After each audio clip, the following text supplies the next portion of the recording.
18 வயசு கீழே உள்ளவங்க, இதயம் பலவீனமானவங்க, பிரெக்னென்ட் லேடிஸ் இந்த ஃபைட்டை பார்க்காதீங்க. Hi guys, welcome back to the video. So final destination பார்த்துட்டு வந்தேன்.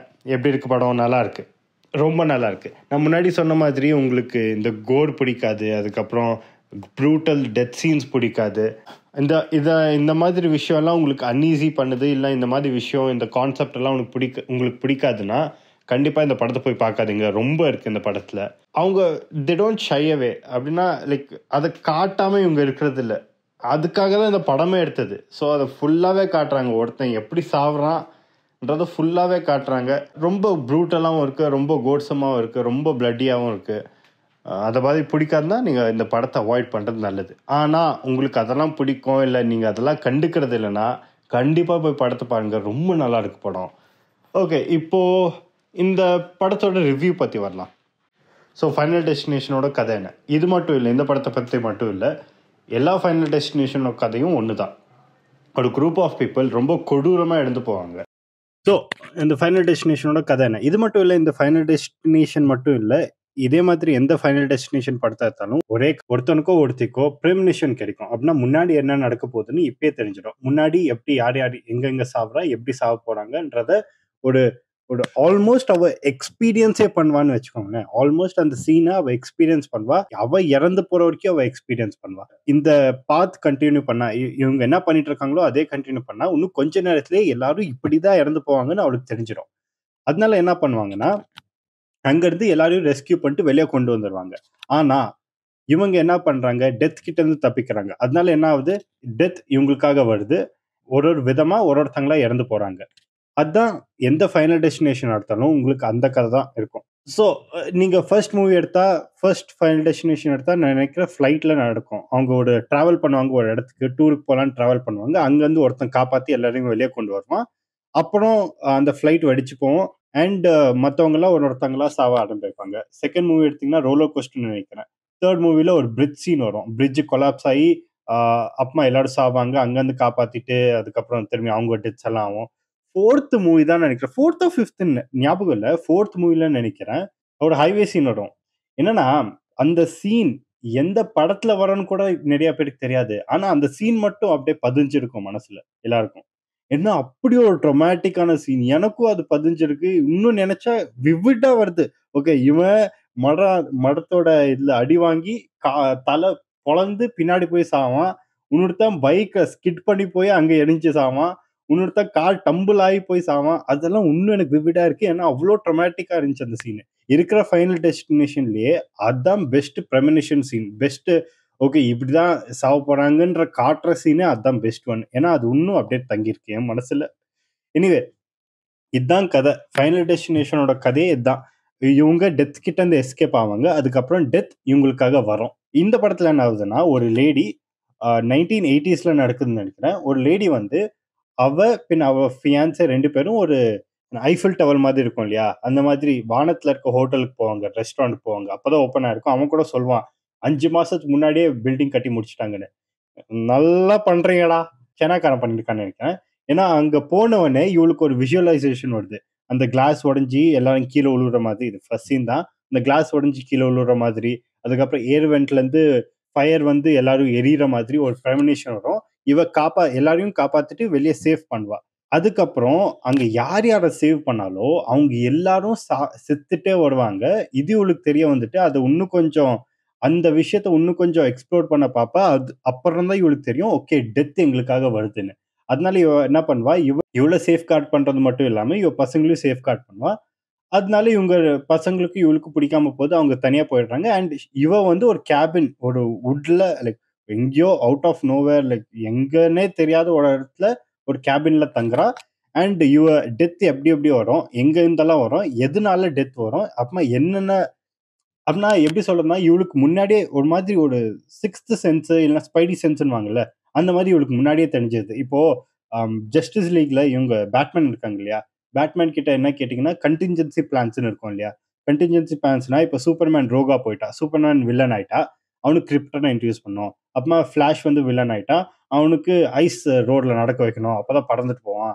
அதுக்கப்புறம் கிரீன் லேண்டன் வில்லன் ஆயிட்டா, எல்லோ பெயிண்ட் அடிச்சுக்கோ, அந்த மாதிரி எல்லாருக்கும் ஒரு ஒரு கண்டின்ஜென்சி பிளான்ஸ் இருக்கும். எல்லாரையும் எதிர்த்து என்ன பண்ணணும்னு அதெல்லாம் இருக்கும் இல்லையா? அதே மாரி தான் இவளும் ஒரு வச்சிருப்பா. ஓகே இதனால இந்த ஃபயர் எக்ஸ்டிங்விஷர்னால இப்படி அதனால இப்படி நடக்கும். டெத் எப்படி வேணாலும் வரலாம்ன்னு ஒரு புக்கே எழுதியிருப்பா.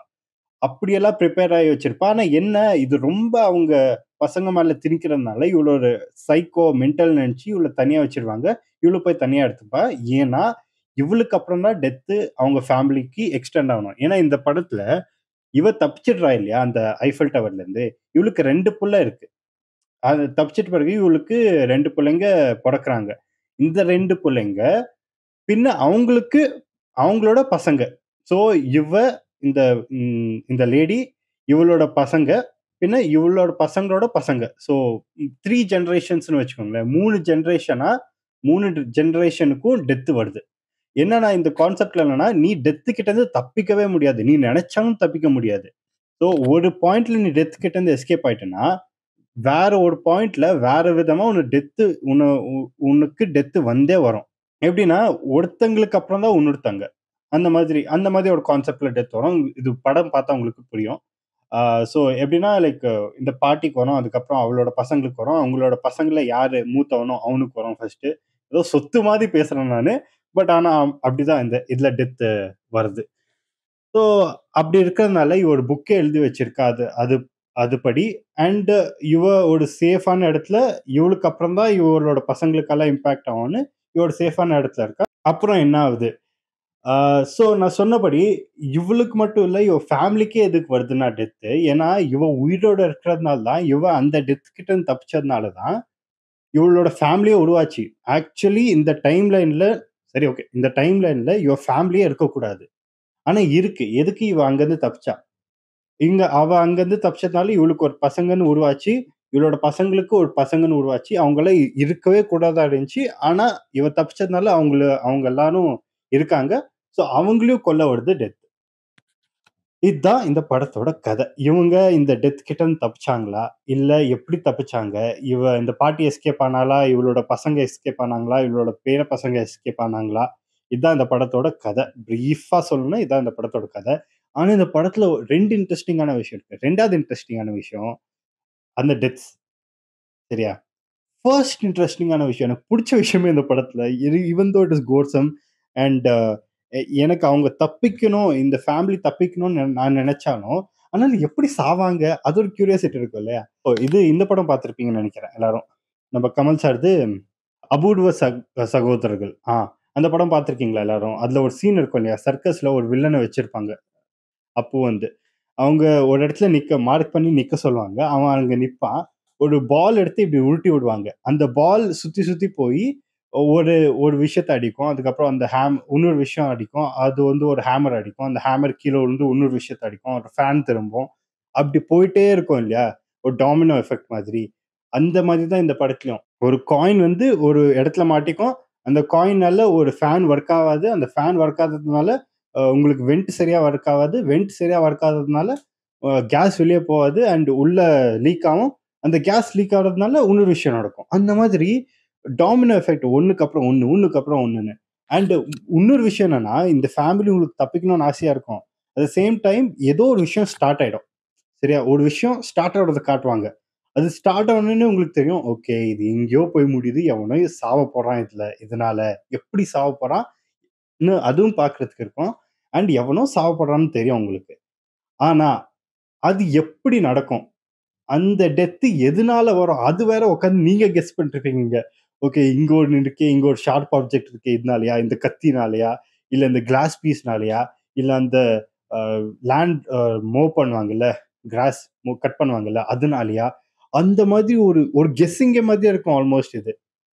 ஏன்னா ஒரு விஷயத்துக்கு அப்புறம் இன்னொரு விஷயம் நடக்கும். ஒரு விஷயத்துக்கு அப்புறம் இன்னொரு விஷயம் நடக்கும். அண்ட் இந்த ஹோல் ஃபேமிலியே ஒரு இடத்துல இருக்கும். ஸோ இந்த ஃபேமிலில யார் இப்ப சாவப் போறா? அந்த விஷயமும் அப்பா! ஸோ சிம்பிளா சொல்றேன். இந்த படத்த பாத்துலன்னா கண்டிப்பா இப்ப பாருங்க. நல்ல படம். அம் இப் ஓகே நல்ல படம். உங்களுக்கு அந்த கோர் பிடிக்காது. பின்ன இந்த மாரி வயலன்ஸ் ரொம்ப பிடிக்காதுன்னா, கண்டிப்பா போய் மிஸ் பண்ணிடுங்க இந்த படத்த. ஐ மீன் ஸ்கிப் பண்ணிடுங்க இந்த படத்த. ஆனா உங்களுக்கு அதெல்லாம் எதுவும் உங்களுக்கு அதெல்லாம் எனக்கு அதெல்லாம் ஒண்ணும் கண்டுக்கிறது இல்லப்பான்னு நெனச்சீங்கன்னா, கண்டிப்பா இந்த படத்த போய் பாருங்க. நல்லா இருக்கு படம். இது ஒரு ஹார்ட் டாபிக் சரியா? அவங்க சாப்பிடுறது கூட ரொம்ப கொடூரமா இருக்கும். அதெல்லாம் பார்த்தாலே ஒரு மாதிரி வயிறெல்லாம் ரியாக்ஷன்ஸ் கூட பார்த்துருப்பீங்கன்னு நெனைக்கிறேன். Instagramலலாம் வருது. எப்படி லைக் ஒரு ரியாக்ஷன் ஷாட்ஸ் எல்லாம் இருக்கும். ஒருத்தங்க இறந்து போறதுக்கும். ஸோ அந்த மாதிரி படம் இருந்தாலும், சில டைம் இது ஒரு காமெடிக்காவும் இருக்கு. At the same time sinful and um a சடிஸ்டிக்காவும் இருக்கு. வியர்ட்லி கண்டிப்பா இந்த படத்த போய் பாருங்க. நல்லா இருக்கு. அண்ட் இந்த படத்த பார்த்துட்டு ப்ரீவியஸ் படத்தெல்லாம் பார்த்து இல்லன்னா, அதையும் போய் பாருங்க. அதுவும் சூப்பரா இருக்கு. பார்ட் 1 to 6 இருக்குன்னு நெனைக்கிறேன். எல்லா படமும் சூப்பரா இருக்கு. அண்ட் ஒண்ணே ஒண்ணு சொல்றேன். பார்ட் 1ல இருக்கிறதுக்கும், பார்ட் 6ல இருக்கிறதுக்கும் ஒரு பியூட்டிஃபுல்லா ஒரு லிங்க் பண்ணியிருப்பாங்க. சூப்பரா இருக்கும். லைக் ஷெஃப்ஸ் கிஸ் மாதிரி அது. அப்படின்னா பார்ட் 1க்கும் பார்ட் 6க்கும் ஒரு ஒரு ஒரு த்ரெட் வச்சு லிங்க் பண்ணியிருப்பாங்க. ரொம்ப நல்லா இருக்கும். It makes like okay part 1க்கு அப்புறம் கரெக்ட்டா பார்ட் 2 நடக்குது. பார்ட் 3, பார்ட் 4, பார்ட் 5 அப்புறம் பார்ட் 6. அதுக்கப்புறம் திரும்பி பார்ட் 1ல இருந்து ஸ்டார்ட் ஆகுது. அப்படி. நல்லா இருக்கு. ஸோ படத்த பார்த்தீங்கன்னா பாருங்க. இன்னைக்கு மிஷன் இம்பாசிபிள் போயிட்டு இருக்கேன். அடுத்து அந்த ரிவ்யூ கொண்டு வரேன். Bye, take care.